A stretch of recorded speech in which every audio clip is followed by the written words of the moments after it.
Hello everyone, let's quickly solve this expression before us which says in parentheses 4 square plus 3 square divided by in parentheses 8 minus 3 multiplied by 2. Most people break the rules of mathematics on this exact question, thereby getting the wrong answer. For us to solve this question, we shall be using the order of operations called PEMDAS. What is PEMDAS? P stands for parentheses, that is, any question in the bracket. E, exponent, any question that has a square or a root. M for multiplication, D for division, A for addition, and S for subtraction. In PEMDAS, multiplication and division are equal, so the two of them are of the same priority.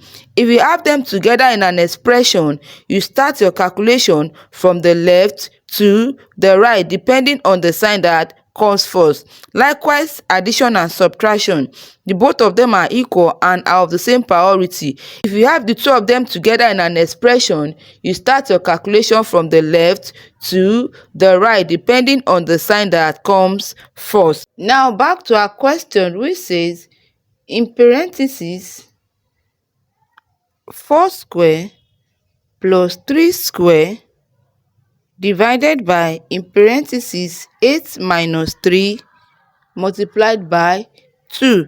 The first thing we are going to be doing now is let's clear the parentheses. We have two sets here, first set and second set. Starting from the first set, we have 4 square plus 3 square.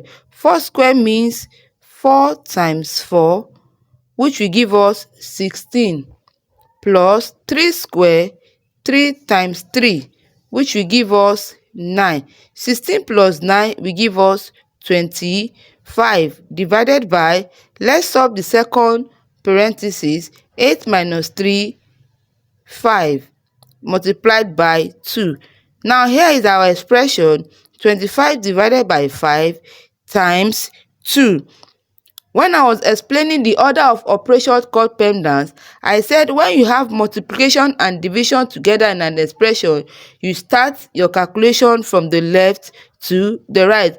Or if you have the division first, you start from the left to the right. But in this expression, we have the division sign first. So we are starting our calculation from the left to the right. So here we have 25 divided by 5, which will give us 5. So we have 5 times 2, which is equal to 10.